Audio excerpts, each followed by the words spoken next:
So we placed the teas here on the tray itself, and you notice that I'll also push them down just to make sure that they're all seated correctly and at the same height, because the teas are inconsistent.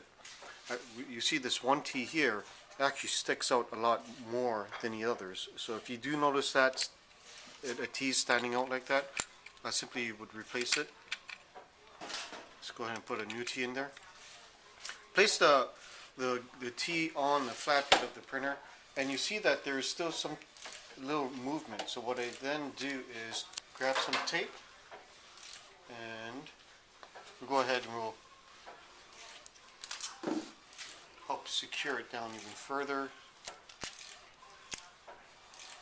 The front end, you can place some tape on the side as well, just to help prevent any type of movement of the tray itself. So the tea tray's in place. You check that nothing stands out with the teas, are all fairly even height.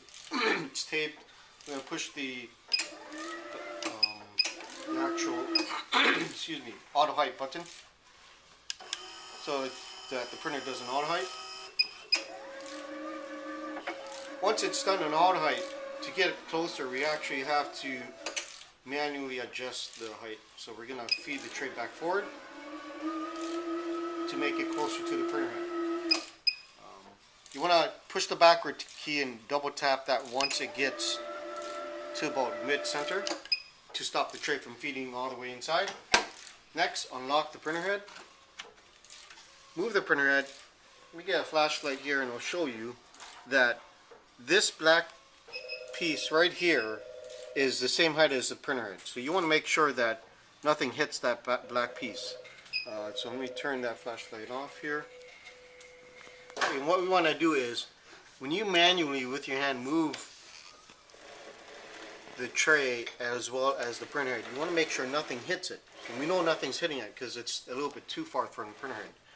So to increase the height, what I'm then going to do is push the up button and just tap it.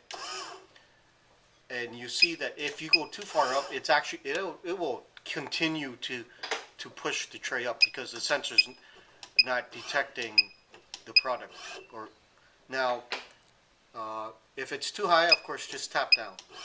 And that's a little bit too low, so let's push it back up. I think that's a good height, maybe too close. Let's tap down again, just a little bit more. And you can see how much it moves. And it'll move very little as well. Of course, check that everything clears. And everything is clearing, so that's good. Once that's done, move the printer head back. Don't forget to lock it.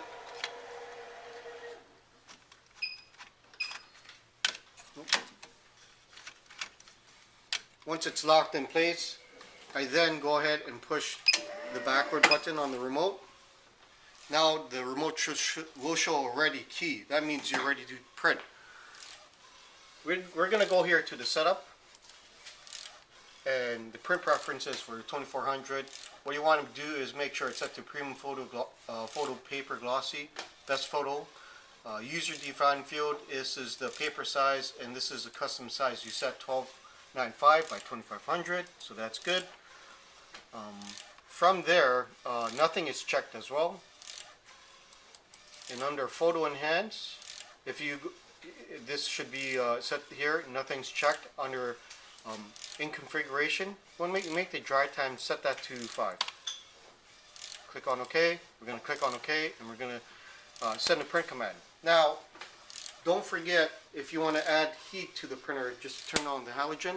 I turn it on to 30, and there we go. So now the printer will start printing.